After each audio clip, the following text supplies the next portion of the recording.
So you think they're an all-time team? Like, do you think this cements them as like an all-time great I don't see single season team? I don't see how you cannot.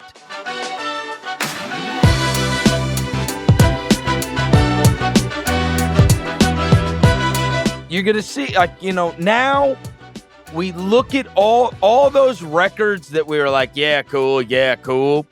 Those now are all very, very meaningful. They were cemented, yes. That's what this does.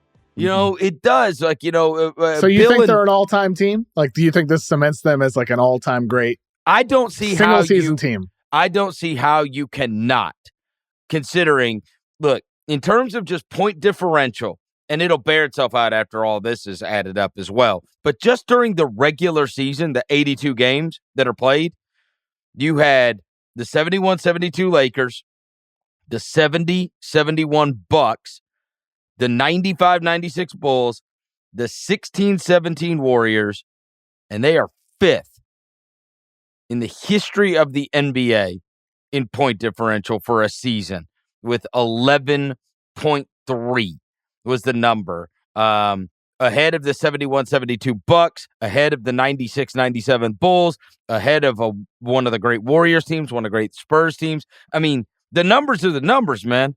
They're they're fifth in terms of point differential, but again, none of that matters if you don't win the whole thing. And they won the whole thing. And so now we look back, and instead of just being like, oh, yeah, that was a great regular season team, now that is used in the context of an all-time great team. That's what it does. That's what the playoffs do. That's what winning the finals does, because you look back at those stats now and they become incredibly meaningful, I think. It told a story. One of the questions on my mind with Boston is, how innovative will this team be? Because think about their reliance on the three-point shot. They led the league in three-point frequency. They led the league in three-point frequency during the regular season. They led it in the playoffs. Over 44% of their shots were threes. It's like there were nights that they had, over half their shots came from three. They were 40-1 on the season when they hit over 40% of their threes. Just like pure dominance. 40-1 when you hit, first of all, you have 41 games during the season of playoffs when you hit over 40%. That's crazy. But then you're 40-1 in those games. And you think back to those Morey Ball Rockets, the way in which they got to their three-point shots. It was heavy pick and roll, heavy isolation, play after play, the ball in James Harden's hands, or then eventually it was with Russell Westbrook or Chris Paul. It was isos and pick and rolls over and over and over and over. With Boston, it's a lot of drive and kick, but it's also a lot of different types of actions. They have a versatile half-court offense. They have a selfless half-court offense. They put guys in different positions on the floor. Sometimes you have Drew Holiday setting screens, rolling to the basket. Sometimes you have him in the dunker spot. Sometimes he's bringing the ball up the court himself. There's guys in different spots all the time, and they get to those threes in a selfless manner. So I just wonder if teams around the league are looking at Boston thinking, how can we build out our team with good quality depth of players who are willing to move the ball around and can shoot it? Easier said than done, of course.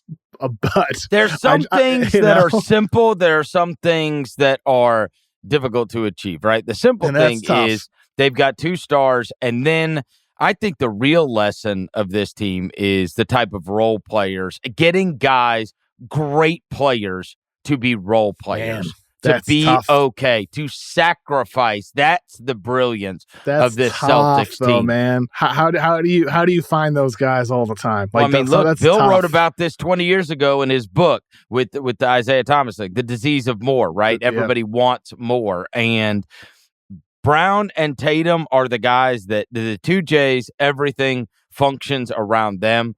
But those guys, the Horfords of the world, the Holidays of the world, the Whites of the world, the Porzingis, they were all Hauser. They were all willing to play a role and revolve around those two guys. It wasn't somebody that came in and said, I need 20 shots as well, right? It was everything kind of revolved around those two guys. Just some stats on this when you talk about adapting.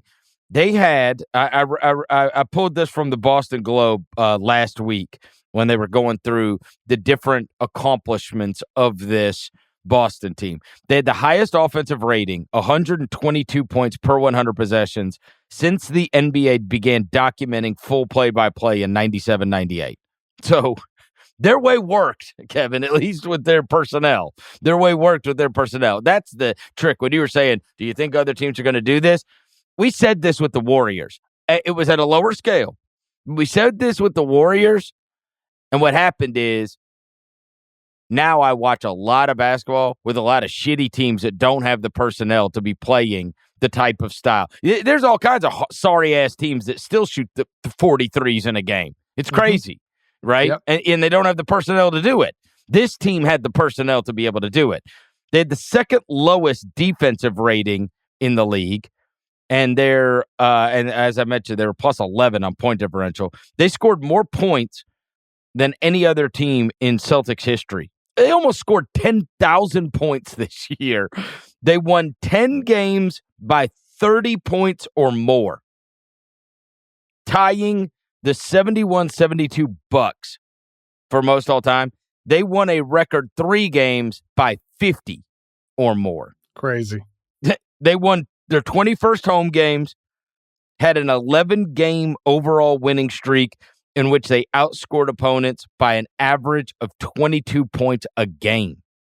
So when I told you this has been a non-competitive team throughout the year, they just beat people's asses 64-18 in the regular season. The first team since the 75-76 Warriors to finish at least 14 games ahead of the runner-up in their conference. So you take all of these things now, they all become crazy meaningful. Like, those are all marks of a great team, but they had to get the title for those all not to be remembered. Like, when we think about the 73-9 Warriors, right? Nobody cares about anything that happened with the 73-9 Warriors because they lost, right?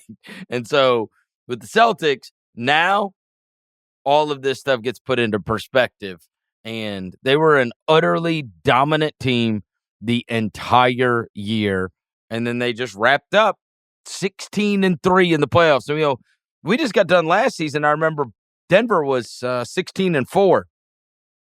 They were 16-4, right? Phoenix got 2 games, Minnesota got a game, and Miami got a game. Yeah, that was it. Yep. And then during their run for Boston, they were 16-3 this year, and now their top 7 guys are all under contract for next season. So they're going to be right back there as another team that could potentially make another deep run here.